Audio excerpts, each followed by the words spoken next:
welcome everyone and Happy New Year. I feel like I can keep saying that until Friday, so I'm going with it.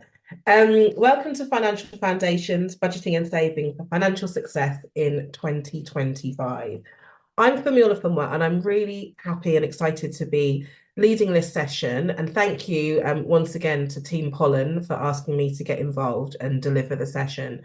My background is in finance. I'm a finance expert. I was a finance lawyer for nearly 20 years. I'm also a certified financial coach and a qualified mortgage advisor. So I talk about money and personal finances quite a lot. And what I find is that there are huge gaps in terms of knowledge within society, all ages, all professions. It's not a thing that's specific to one particular group.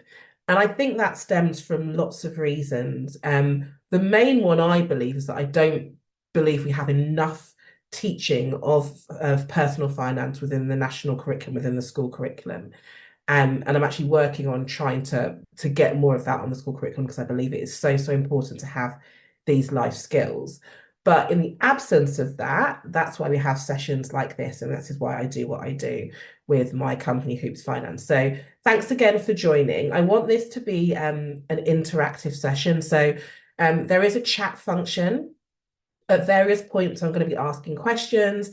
If you feel comfortable to do so, please, respond in the chat, ask questions in the chat. I don't want this to be just me kind of just talking at you. So if you've got any questions at any point about things that I've said, pop them in the chat. I'll try and look in the chat regularly to try and answer them as I go along. But if I don't see anything, then I'll pick it all up at the end. We've also had some questions that have been sent in advance that I'm going to pick up at the end as well. So this is kind of going to be in three sections. The beginning section is going to be a little bit more general around personal finances and our money mindset. Then we're going to move on to the practical aspects of budgeting, and then we're going to move on to the practical aspects of saving. I'm hoping we're going to end around sort of 11:45 because I want to leave time for questions. I think it's really, really important to make sure that, if you've made the effort to come, you have the opportunity to ask any questions that you have. So that's my kind of plan. I hope that works for everybody, and let's kick off. So I've already given you a bit of a brief introduction to myself, so I will move on from this one. Oh, this is great. Can't work the slides. It is only day two. Right, okay. So money, personal finance. When I say those words, what are the things that you think of? So it would be really interesting and helpful if you could use the chat. So when I say the words money, personal finance, budgeting, saving, what kind of comes up for you when I say those things? And like I said, if you feel comfortable to share, then please do put it in the chat.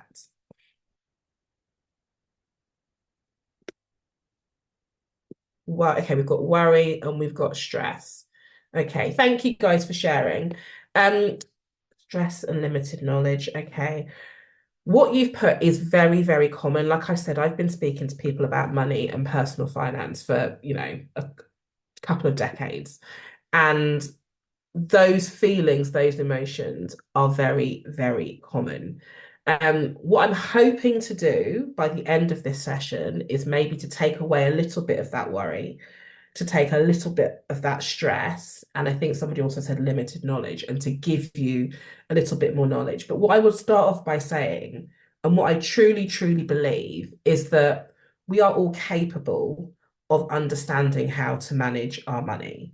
Like I said beforehand, we're not taught it, but we're really capable. And actually, I think that the finance industry has done us all a massive disservice by making it seem in many ways a lot more complicated than it is, by using lots of jargon.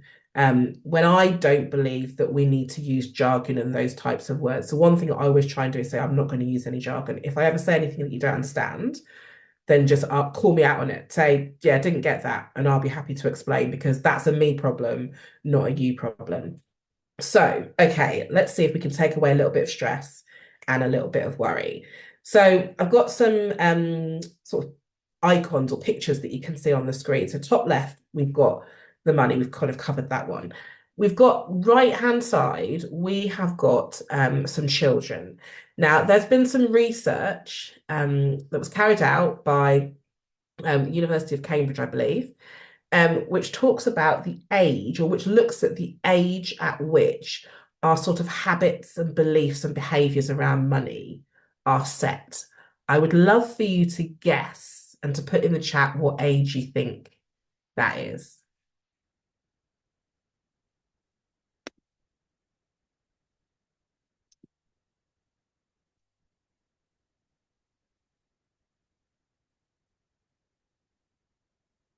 Okay, so we've got a 7, a 10, an 8, a 5, an 11. Okay, well, whoever put number 7 uh, maybe needs to do this session. Yes, it is actually it's actually age 7, which which for me, I don't know how you guys feel about this, but it actually blows my mind that at such an early age, we could already have certain habits and beliefs that are formed. Um, and the research looks at lots of different things, but it included money. So I think that just goes to show that the sort of the environment that maybe we grew up in has such an important and big influence on us and how we then sort of use or feel about money as we then progress through life. Now, what I will say is this can be changed. It's not a case of you've got a certain habit when you're 7 and that's how you'll behave or manage money for the rest of your life. Absolutely not. There are ways to change it. And learning and talking about money a couple of those ways. Just to kind of end on this point before we get into the practicalities of budgeting and saving, what I would say is that when it comes to money, it's not just the practical. We all have a relationship with money. Like we all have emotions towards money, as you guys demonstrated when you shared your feelings in the chat. And I think sometimes it's really easy for people to say, oh, you just need to do this. You just need to um, spend less than you earn, for example. Or you just need to pay down your credit. You just need to stop spending. And if it was that simple, then we nobody would have any money worries. And we'd all be, we'd all be flourishing, and we probably wouldn't even be having this session if that was the case. So I think it's really important to remember that it's not just the practical, there's definitely emotional elements when it comes to dealing with money, managing our money, talking about money with other people as well.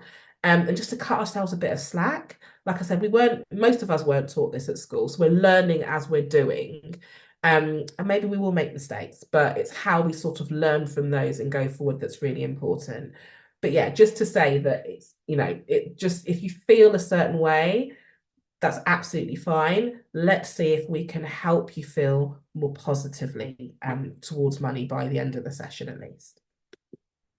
Okay, so starting off then, so you've come to this session or you're watching this session on the replay. So clearly you've got a desire to want to either get better at budgeting or get better at saving. And when I say better, it's a really kind of it's a word that's very personal to the individual. So better for one person might mean something very different to another person. But whenever we're looking at our budgeting or our saving, it really helps, I believe, to have a reason for doing that in mind.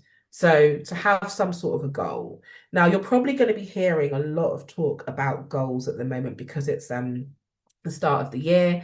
And that's very often the time when you have this whole new year, new you, and all that malarkey. If you subscribe to that, great. I personally think it can be a bit overwhelming. There can often be a lot of noise on about lots of different things at this time of year. I say new year, same you, but maybe just a little bit different. That's the way I like to look at it. So I think whenever if you're looking to make a change or you're looking to do something different or to start doing something, it's always really important, I believe, to have a good reason why you want to do that, because then you can keep coming back to that when things get a bit hard. And you've probably all heard of SMART goals, but if you haven't, SMART stands for specific, measurable, achievable, relevant, and time bound. So whenever you're thinking of putting something new in place with your budgeting, your saving, or whatever it is, it really helps to kind of have your goal, your reason, your why, but then also bear in mind the SMART. And hopefully with those two combined, it then will make it easier for you to kind of get to where you're trying to be. So budgeting. When I say I think we've already kind of covered this in the first one, so different feelings come up. Budgeting is really a plan. A lot of people, when I say the word budgeting, their immediate reaction is it feels quite restrictive. I'm basically saying don't spend on something or don't spend any money. I'm trying to take away all the joy. And that really isn't what budgeting is meant to be. Budgeting is effectively meant to be a way of you understanding what money you've got coming in and what money you've got going out.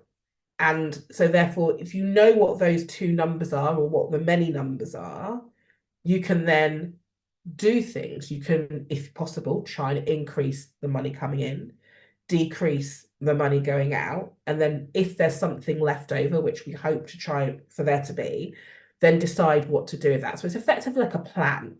And I put the word Shakira in there. Shakira, the Colombian singer. So, she had a famous song called Hips Don't Lie. And when it comes to budgeting, I bet you're thinking, how is she going to work Shakira into this? But bear with me. When it comes to budgeting, I truly believe our bank statements don't lie. It's a terrible segue. I apologize, but it came to me and I thought I'd share it. I think sometimes we can think in our head, oh, I don't spend that much money here, or I spend a lot of money here, but we actually need to look at the detail. So it's not the most exciting of exercises. I'm going to be honest with you. A lot of this money stuff isn't that exciting, but it's really important. So whenever anyone talks about wanting to get better at budgeting, the first thing they kind of have to understand is where you're at now.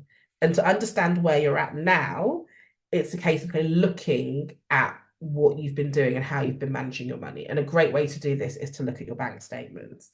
Now, a lot of people don't get paper statements anymore. Maybe you get them online. So you're probably not actually that's an interesting question to ask. If you get paper statements, in the chat, put a Y for yes. And if you get electronic statements, put an N for no. So paper, yes or no, would be great to understand. Yeah, so we've got digital. Yeah, okay. So most people are getting online statements. And then tell me, I'd love to know, how often do you go through those statements or go through your transactions? Are you someone that's quite, you sort of go through it maybe, some people like every day, they're constantly looking at the transactions on their bank account, maybe once a week, maybe once a month, maybe never. What's your sort of, how often do you look at your never quite? Yeah, I mean, it really just depends. Yeah, easier to avoid, then you don't feel so bad about the spending. Totally get it. Totally get it.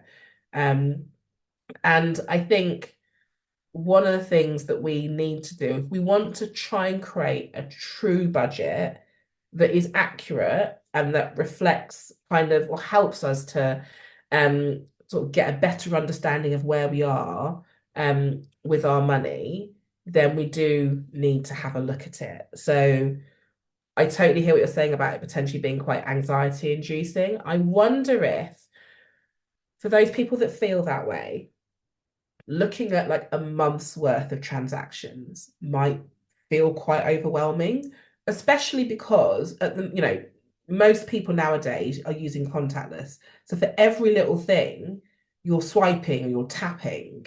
And that means that your statements are really long and you've got loads and loads of transactions.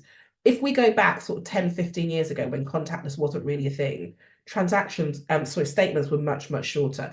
I know this because as one of the things I had to do as a mortgage advisor, I'd have to look at least 3 months worth of people's statements. And those statements could be very, very long.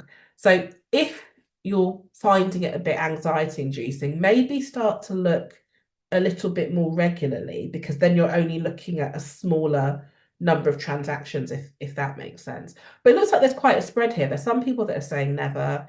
There's some people that say maybe once a week, or some people that are saying regularly. So again, everyone's different. It really just depends on sort of how you feel. But it's definitely a good idea to look. Um, and when it comes to budgeting, like, what is the actual process and what should you use? So I might flip these around actually. In terms of the actual process, as I said, it's kind of looking at what's coming in, looking at what's going out, and then seeing what the difference is. Now, ideally for everybody, we'd like to get to a point where what's going out is less than what's coming in. So we've got a little bit of money left over. But that isn't always the case. Some months it may be the case, some months it might not be. So again, don't beat yourself up. The important thing is to start to have a look and try and understand where you're at. In terms of what to use, um, it can be anything. There's lots of different ways that you can do this. There are apps that have sort of budgeting tools within them. So there's an app called Financial that was actually it was on sort of Apple's app of the day yesterday actually, and that's a budgeting app tool that you can use. Plum, I don't know if anybody's heard of Plum. Snoop. I think Moneybox also has a budgeting functionality. So if you're an app person, if you like using apps, there's plenty out there for you. I would also say that your own bank, where you sort of have your current account, they may also have some sort of budgeting functionality as well. What I tend to find, or what I have found in the past, is that the sort of older, more established banks and finance companies, they're a little bit slower to have quite good digital tools. What I tend to find is like the newer sort of banks on the market, so your Monzos, your Starlings, they tend to be a little bit better in terms of tools and things like that. But you don't actually have to sort of have a budgeting app with your bank. You can use another one if you're happy to sort of share your data. But it doesn't have to be an app. People use spreadsheets. So one of the things that I do is I do one-to-one coaching with people to help them with their personal finances. And I had my first coaching session of the year yesterday, and my client had a spreadsheet. Some people feel more comfortable with that. You might use notes in your phone. You might use pen and paper. Like, it really doesn't matter. Everyone is different. The important thing is you understand what's going in, sorry, what's coming in and what's going out. And then once you understand that, it's a case of trying to get the income as high as possible, and then decrease the expenses if you can. Now, when it comes to increasing your income, I understand that's not necessarily easy for everybody. So it could be seeing if there are opportunities for you to progress in your career that might then pay more. It could be doing some things on the side if you've got time and if you want to do that. When it comes to expenses, I kind of always split them into three categories. So one of them is keep, one of them is cheaper, and one of them is ditch. So going through your bank statements and seeing, things that subscriptions that you signed up for, that type of thing, or where you're spending money, think to yourself, am I happy with that? Did I enjoy it? Do I want to do it again? If all of those things are a yes, that's your keep. If you're looking at it, you're thinking, yeah, it was fine. I want to still do it, but maybe I can find something cheaper. And a great one for this, I find, is any sort of tech subscription. So mobile phones, streaming services, that sort of thing. They're all in competition with each other. They've often got deals on. They're trying to gain market share. So it may be that you're on one particular package, but you could find the same or something very similar elsewhere for cheaper. So that could go in your cheaper pile. And then if you see things you're like, actually, I don't really do that or use that. So, you signed up for a magazine subscription, but you never read the magazine.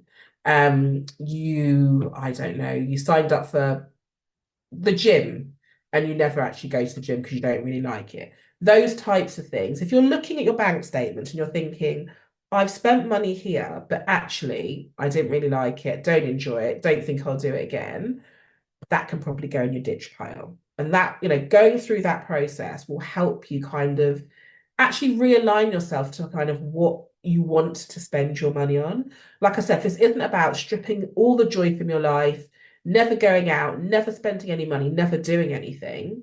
It's about managing your money in a way that you spend it on things that you actually want to spend it on. And then you effectively don't spend it or don't waste it on things that you're not really that bothered about. And it's quite good to do this exercise kind of every few months or so because, we change.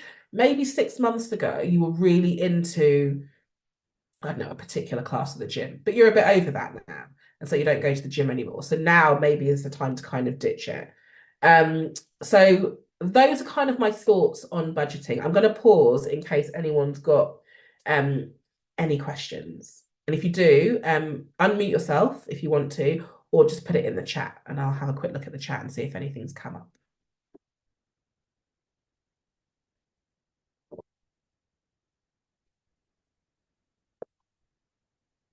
No, I will move on to saving. How am I doing for time? Okay, so savings. So a lot of people that I speak to, one of their goals for the year is to either to start to save because maybe they've never saved before, or to save more.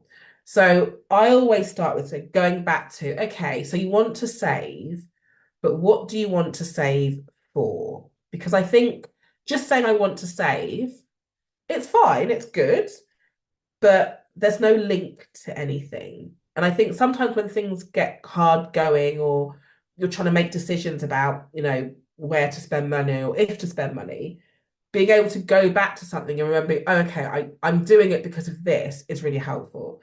So this is when, again, the SMART, the specific, measurable, achievable, relevant, and time bound is really, really helpful. We've just had Christmas, and a lot of people that I speak to at this time of year have spent a lot at Christmas, and often they've put a lot of that spending on credit, whether that's credit cards or they've gone into their overdraft. And when I talk to them at this time of the year, there's kind of like, it's almost like buyer's remorse. They're like, oh, it's almost like you've got a financial hangover because you had all this fun in December and it was great fun. But now you're like, oh, now I've got to pay for it. Um, and so Christmas is the same every year. We know when it's coming.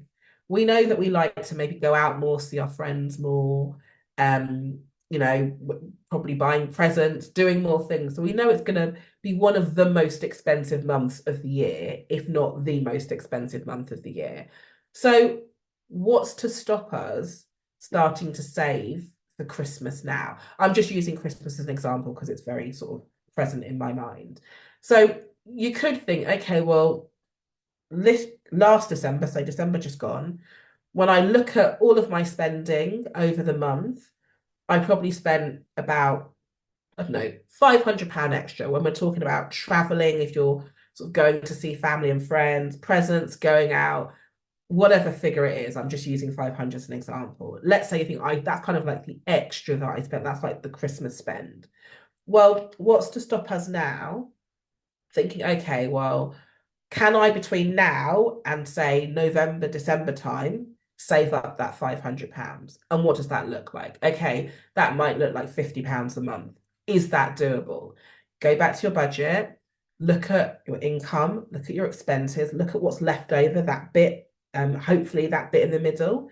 And is it possible to save a particular amount each month so that you've got that pot of money saved up for Christmas? Just an example. So that's the sort of way that I would approach saving. Have a kind of goal in mind.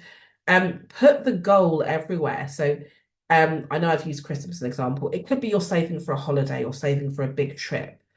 A photograph of the place you want to go on your phone, on your laptop. Every time you're kind of doing something with your devices, you see it. That goal is really front of mind. I think that can help to kind of keep you on that path of you know, hopefully achieving your goal. When it comes to actually the practicalities of saving, I always say make it easy to do and make the money hard to access.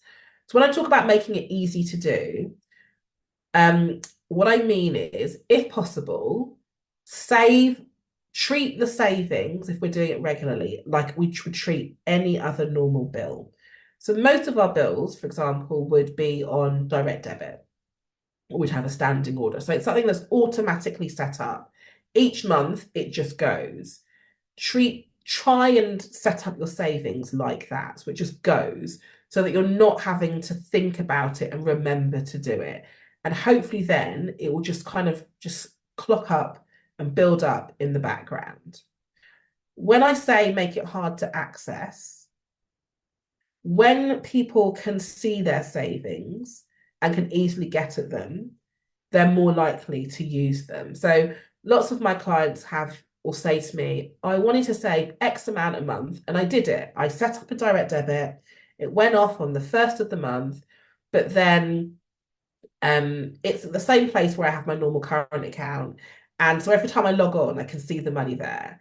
And it's very easy for me to just kind of transfer it back, or kind of not treat that as a separate pot that I don't want to touch.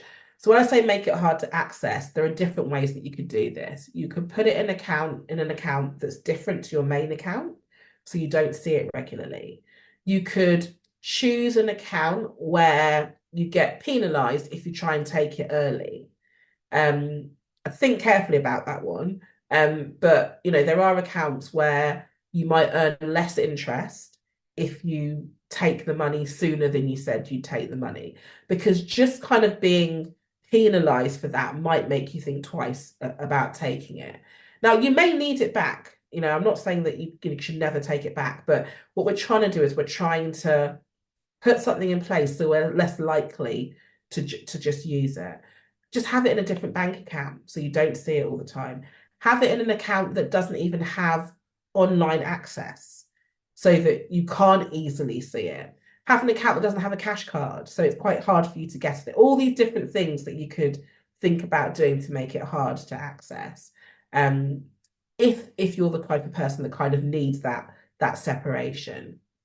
And doing all of these things are effectively you saying bye to temptation, because when you can see it, you're probably more likely to think about it and want to use it. If you put it to the back of your mind, you're never seeing it, then hopefully you'll forget about it and it'll kind of build up nicely in the background.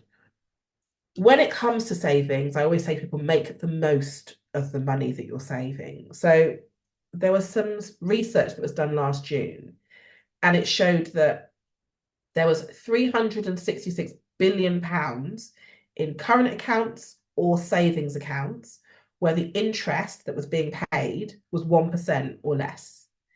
Now, that was at a time when inflation was not 1% or less, and the Bank of England base rate absolutely was not 1% or less. So in those cases, having your money in an account, or people at that point that had their money in those accounts, the money was losing value because the interest rate was less than inflation, so it wasn't keeping up with pace of inflation. And then there was much, much better interest rates elsewhere, because the Bank of England base rate was high, which meant the savings interest rates were typically higher as well. Now, banks generally aren't, I'm trying to think of a nice way to phrase this. I actually put a post on LinkedIn where I said, like, I'm not loyal when it comes to banks. And I'm really, really not, because banks aren't always loyal to us. So we have to work hard. A bank, if you've got an account that's paying 1% or less, the bank is very unlikely to come to you and say, hey, we've actually got a better account and better interest account here. Do you want this one?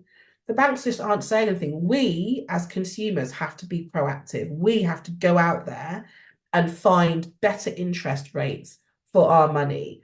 So that is one thing I would really challenge everybody to do. If you have savings, and it doesn't matter how small, and that kind of coming on to my next point, because I think you should start small because it all does add up. But I speak to some people and they're like, well, it's not that much money. I'm like, well, it's not that much money now, But if you keep adding to it, the whole point is for it to grow. And why shouldn't you have the better interest rate? Why should you let the bank make more money? Do you feel sorry for banks? Do you think they need more money? So I always am saying to people, really think about this. There are some small things that we can do that over time will hopefully build up and will get us to a very different position to where we are now. But it's really important to start small and look after the money that we do have, even if we do feel that it's not that much at the moment. So I'm just going to have a quick look in the chat. I think we might have a question. Okay, what were the budgeting apps that you mentioned? Okay, so I mentioned Financial. So that's spelled, actually, let me put it in the chat. In fact, I'll put them all in the chat. Financial, I mentioned Snoop, I think, and I think. So if you have a look at, I think Moneybox has a budgeting app. But have a look at those ones and see. Some of them you may have to pay for. There's often like a free version, and then to get like extra things or extra tools, you maybe then have to pay. But have a look and see what you think. In terms of what I do, I think that was the question. What do I do? How do I prefer to keep track? I'm a spreadsheet person. So I've got a spreadsheet on my laptop, and I've got a list of kind of like my known expenses and then like what I kind of regularly spend money on. And then I kind of just, yeah, that's what I use. It does change month on month because, January is going to be a quieter month because there's just not as much going on. I'm going to go out less, it's cold. And then, but times like the summer, for example, I've got a daughter. So in the summer, she's off school. So I'm spending more because I'm probably spending on holiday clubs, or we're on holiday, or we're out more because, the weather's nicer. So, you need to be kind of open to being flexible because every month isn't going to be exactly the same. But knowing what's coming up for you, if you know there's lots of birthdays or there's weddings or there's holidays, whatever, then it's kind of knowing that and then trying to work around it. Okay, question. How do you keep up with what the national interest rate is? Okay, so about every 6 weeks or so, the Bank of England announces what the bank base rate is. And that rate is then used by all of the sort of commercial banks that we know, like your high street banks, to then set interest rates for their savings products and some of their lending products as well. So about every 6 weeks or so, they make this announcement. If you can see a little QR code in the bottom right-hand corner of the screen. That is, if you scan that, that will go to my LinkedIn profile. Every time the Bank of England base rate is updated, I will normally talk about it on LinkedIn.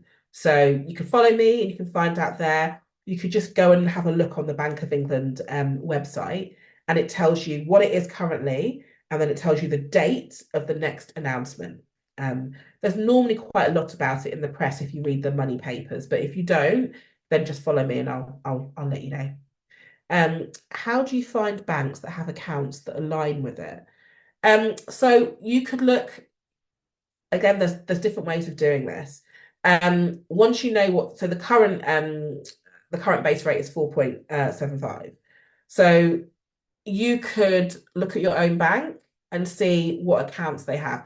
If you've not changed your savings account in a while, I pretty much guarantee that your bank will have an account that pays a better rate of interest than you're on. Because what often happens is you'll open an account and you'll have like a really good interest rate.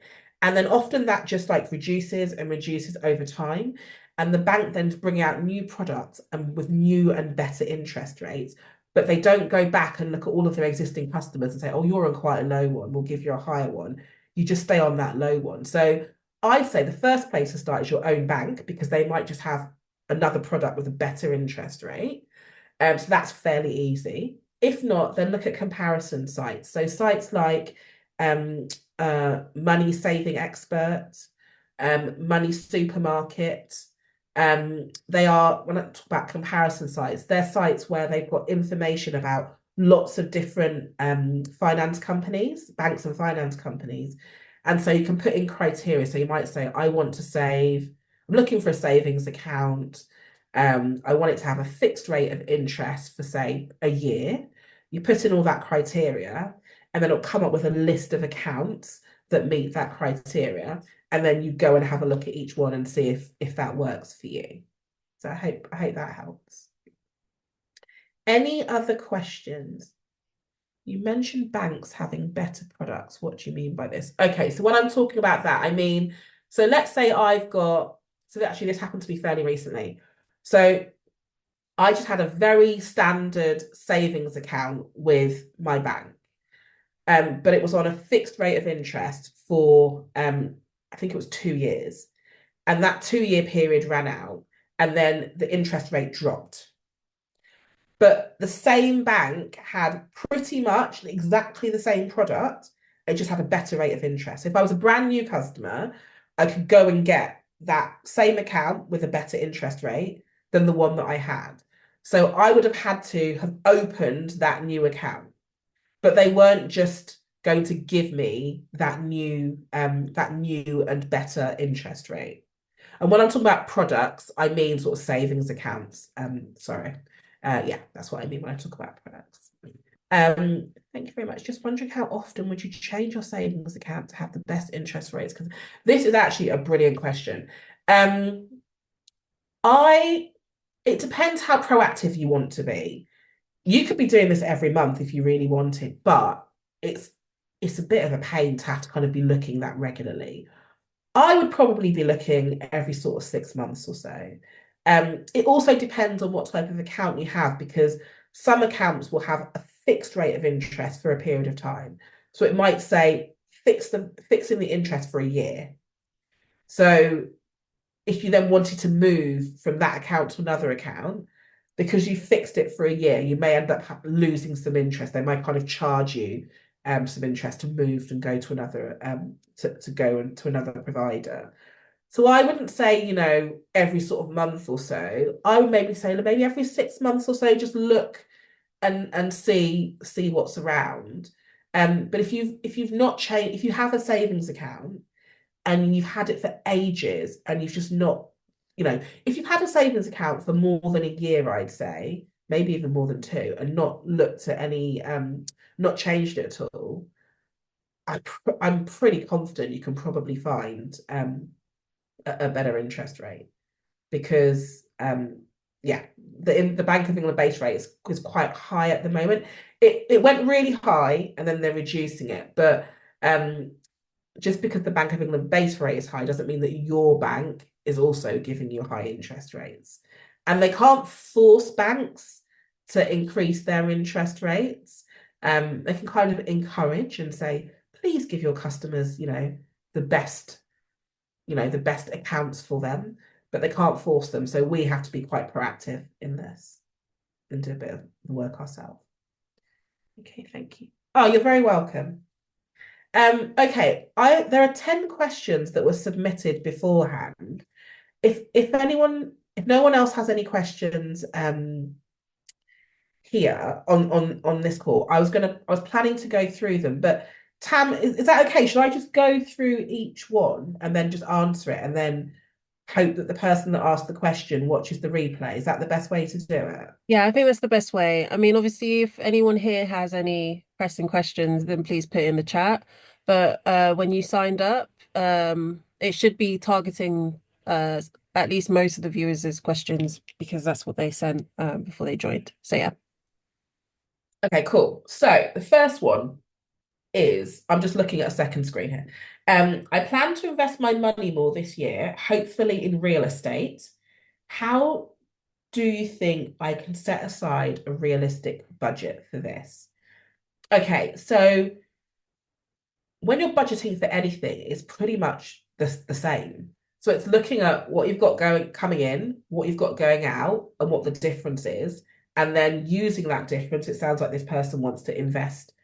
They said hopefully in real estate. I'm not quite sure whether they mean they want to, for example, invest in the stock market and buy like real estate investment, or whether they mean they actually sort of want to buy like a second property. I'm not quite sure about that. It's possible to do both. So you can, in terms of the stock market and investments, you can use your money to buy things that are specifically property related. So that's possible.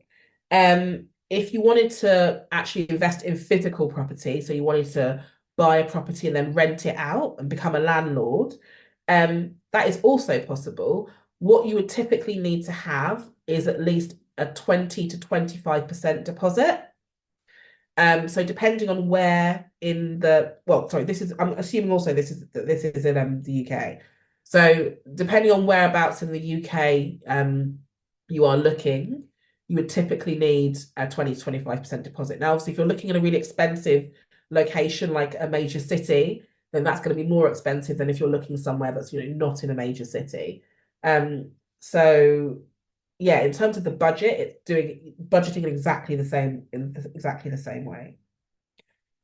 Okay. How and if I'm answering any questions that anyone that's on the call has asked, if you want to kind of, I've got my eye on the chat as well. So if there's any extra questions that you've got, then just pop in there or come off mute. How to start investing? This is the next question. How to start investing with no prior experience? Again, a great question because I know a lot of people start the new year and they're like, I want to invest. And there's lots of talk, particularly on social media, about investing. What I would say, the first thing I would say to do is, where are you at currently financially? Because investing carries an element of risk. And the best approach when it comes to investing is to be doing it for the long term. So you've got to be willing to say goodbye to that money for a period of time, because you're going to be putting it away. You're going to be buying some sort of asset, which hopefully will increase in value. But the aim is to do that kind of over the sort of medium to long term. So you're not going to start investing and then think in 3 months' time, that's when you want to access the money. That's when because you generally need to give it time to grow, the investment, the asset time to grow. And also, investments can go up and down. So when we look back over time, historically, they've gone up. But within that, there's been up and down, up and down, up and down. So you've got to kind of be willing to stomach that, um, as part of, that's what you go through as an investor. So look at where you are currently. If you've got no if you've got no savings and you've got lots and lots of debt, investing might not be the thing that you should be focusing on immediately. I would suggest thinking about, okay, well, how can you be more financially stable now? So is it clearing down some of your debt? Is it having a pot of savings that you can rely on so that if an unexpected expense comes up, you don't have to use more credit, for example? So I'd look at your current financial foundations, but if you're comfortable with those, if those are fine, and you want to start looking at investing, then I would say one of the best places to start is making sure that it's really tax efficient. And by that, I mean you don't pay any tax on any money that you make. So one way that you can do this is by using an ISA. I don't know if anyone's heard of ISAs. Is anyone on the call heard of ISAs? It stands for Individual Savings Account. And you can have a cash version and an investment version. It's called a stocks and shares ISA. And when you invest your money within an ISA, it's completely protected from any tax by the government. So when you earn interest on your savings, depending on how much interest you earn, you might have to pay tax on it. And when you invest, and let's say you bought an asset and then it grew in value and then you sold it, you make a profit. Now, if you did all of that within an ISA, you wouldn't have to pay any tax on that profit. If it was outside of the ISA, depending on how much profit you made, you might have to pay some tax. So the best place to start, check your financial foundations and then consider doing it within an ISA from a tax perspective. Okay. Next question. How can I manage my student loan better as I have a loan with a higher interest rate? Is there a possibility to refinance it? And if yes, what avenues do I have? So I think this person, when they say they have a loan with a higher interest rate, I think they're talking about their student loan. So I think they're saying their student loan is one with a high interest rate. That's what I think. Um, is it possible to refinance it? So it is possible, yes. Is it a good idea? I would question it for these reasons. When it comes to your student loan, it's it's a different type of loan to a normal sort of loan that you'd have with the bank. So with your student loan, you only start to repay once your income hits a certain level, and you pay 9% over that threshold. So I don't know what loan plan this person is on. Um, but you need to find out what your threshold is for starting to repay. And obviously, if your income drops below that threshold, you don't have to pay your student loan. So this is kind of good and bad. It's good in that you don't have to be making your loan payments, but all the meantime, your loan is incurring interest, and obviously then it takes you longer to pay it off. So that's your student loan. With a what I'll call like a normal loan, you have to repay it regardless of your income. You signed up to say, I'll take out a loan of X thousand pounds, and every month I will pay Y back. And it doesn't really matter if your income goes up or down. So for that reason alone, it's very different because you have to keep paying your normal loan, regardless of your income. Your student loan, you don't have to. And it gets to a point where, and again, it depends on the student loan plan that you're on, but it gets wiped off after a certain point in time. So, for example, plan two gets wiped after 30 years, but if you're on the newer plan five, it gets wiped after 40 years. So you'll be paying it off for longer. Also, when it comes to how a student loan is viewed, it's viewed differently to a normal loan. So a student loan doesn't appear on your credit report, not on your credit report at all. Um, if you went to apply for finance, they will obviously ask you about any commitments that you have, any sort of credit commitments. And they will likely also say to you, do you have a student loan? And how much do you pay each month for that? But it's not on your credit report anywhere. A normal loan will be. And obviously then will impact sort of how potential lenders could see you. So in terms of taking out, and when they're talking about this person talking about refinancing, I'm guessing they're talking about taking a loan to pay off their student loan and then, having this other loan. I personally don't think it's a great idea. I think you need to really do the maths on this one before deciding to do it. But there are, some very big differences between a student loan and a normal loan. Okay, question number 4. I'm just conscious of time.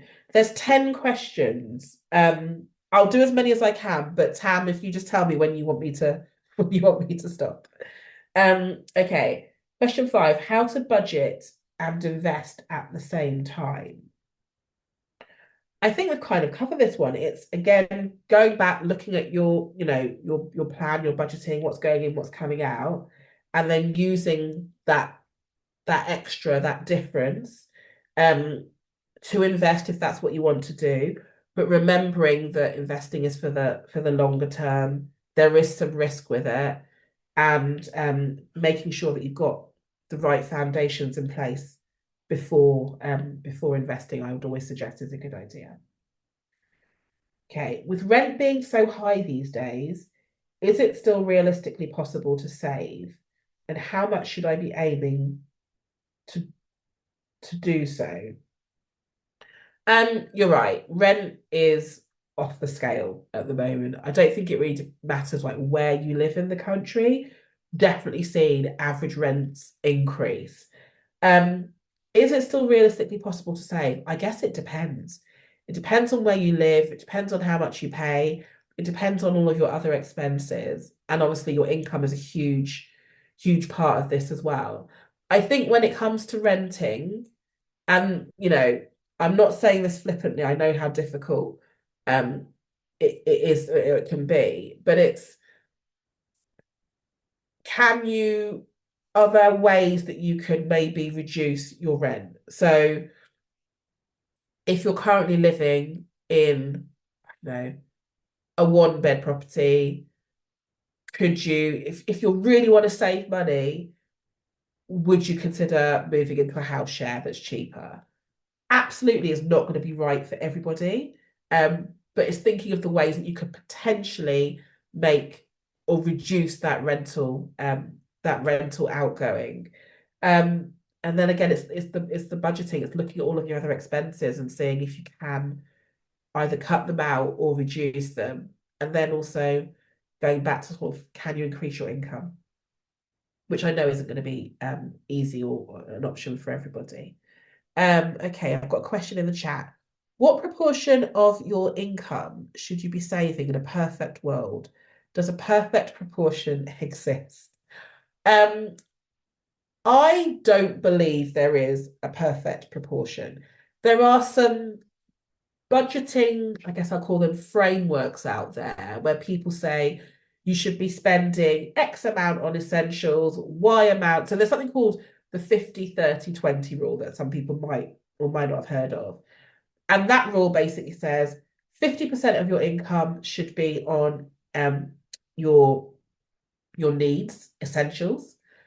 30% should be on your kind of nice to have, your wants, and then 20% should be saved. I think that is a framework. It's not going to work for everybody because I speak to many people where actually their essentials is maybe like 70 or 80%. So I don't believe that there's a perfect formula. There's a perfect, you should save X%.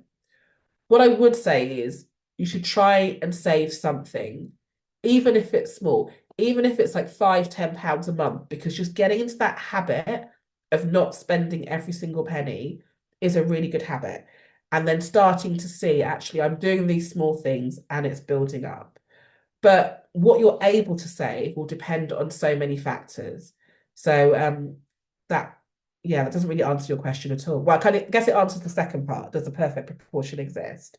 It's as much as you can, as much as you're able to, but just appreciating that we are going through tricky times financially at the moment, and things, life costs money and costs have been rising. So if you're not able to save what to you feels like loads of money, you're not necessarily doing anything wrong. It's just that you can't create money out of nowhere.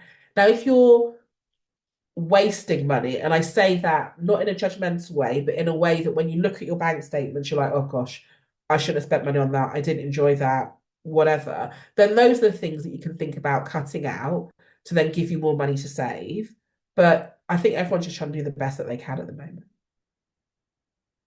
Okay. Um, will I be able to afford to buy if I'm renting? How and when? I mean, this is again, you're really testing me with these questions. I don't know is the honest answer. I don't have any numbers. It is difficult, I believe, and having worked as a mortgage advisor, it's a challenge to buy property nowadays, depending on where in the country you live. Because when you look at the ratio of when you look at how much income people earn versus the cost of housing, it is a huge difference. Now, typically, most lenders will look at lending you about 4 to 4.5 times your income. Now, the average salary, I'm going to get my calculator so I don't get it wrong. The average salary in the UK is about £35,000. That's the average full-time salary. So if someone's going to lend you 4 times your income, that's £140,000. If they're going to lend you 4.5 times your income, that's 157 1,500. So between, say, 140 and about 157,000 for is the average. But the average house or the average property is about 280. So you can see there's already like £100,000 gap there. Now, obviously, that is based on the average. Some people will earn less than the average, some people will earn more. But just based on that alone, you can see that it is challenging. What people are having to do is rely on the bank of mum and dad, the bank of gran and granddad, which obviously isn't an option for a lot of people. I'd actually say probably most people. So it can be challenging to afford to buy, but it's maybe challenging to afford to buy now. If you're looking at the horizon of, well, I can't buy now, but I can save to try and buy in the future. I think a lot of people, and I think social media has a little bit to a little part to play in this. It looks like everyone is buying property, everyone's buying their first home. And I don't believe that to necessarily be true because not everybody is on social media for a start. And also, a lot of people are probably getting a lot of help that you're not aware of, a lot of financial help, for example. Um, so, what I would say is the average time it takes to save for a deposit, there's research that says it's about 8 years. So, if you're a year into your saving for a deposit for a property, there are so many other people that are with you. The average is 8 years, so you've probably got a while to go. Seems like a really, really long time. I get it. I totally get it.